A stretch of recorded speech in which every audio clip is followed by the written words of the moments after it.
نحمده ونصلي على رسوله الكريم اما بعد فاعوذ باللہ من الشیطان الرجیم بسم اللہ الرحمن الرحیم وَأَن لَّيْسَ لِلْإِنسَانِ إِلَّا مَا سَعَىٰ صدق اللہ العظیم۔ ارادے جن کے پختہ ہوں، نظر جن کی خدا پر ہو، تلاطم خیز موجوں سے وہ گھبرایا نہیں کرتے۔ اسٹیج پہ بیٹھی شخصیات، قاسم بٹر صاحب نے آج تو کہکشاں بنا دیا اس حال کو۔ مختلف شعبوں سے تعلق رکھنے والے احباب یہاں جمع ہیں۔ اگر علیحدہ علیحدہ نام لوں گا تو ٹائم کافی لگ جائے گا۔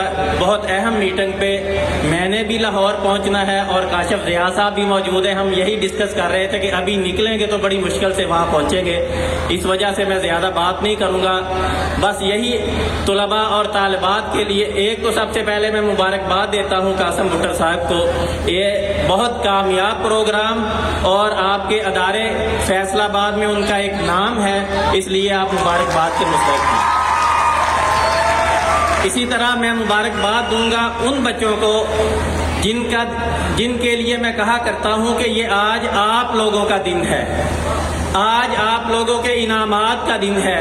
جو آپ نے محنت کی ہوتی ہے آج اس کا صلہ آپ کو ملے گا۔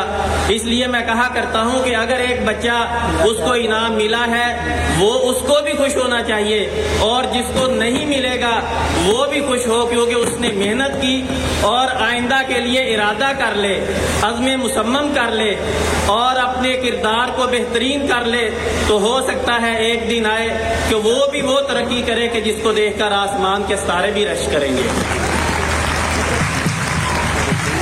اور ایک نصیحت طلباء اور طالبات کے حوالے سے میں کر کے جانا چاہتا ہوں کہ پڑھائی کے ساتھ ساتھ، علم کے ساتھ ساتھ عمل اس کو یقینی بنائے، کیونکہ یہ ہماری روایات کا بھی حصہ ہے۔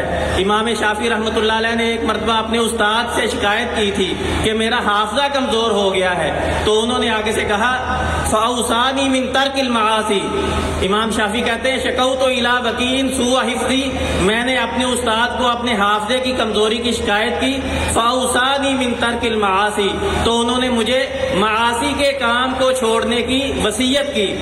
کیوں؟ انہوں نے فرمایا فَإِنَّ الْعِلْمَ نُورٌ مِّن نُورِ الٰہِ، علم اللہ کے نور میں سے ایک نور ہوتا ہے، وَنُورُ اللہِ لَا يُؤْتَىٰ لِعَاصٍ، اور اللہ کا نور کسی نافرمان کو نہیں ملتا۔ اس لیے ہمیں اپنے کردار کو بھی بہتر کرنا ہوگا، اپنے آپ کو عاجز رکھنا ہوگا، کیونکہ دانہ خاک میں مل کر گل گلزار ہوتا ہے۔ بہت شکریہ۔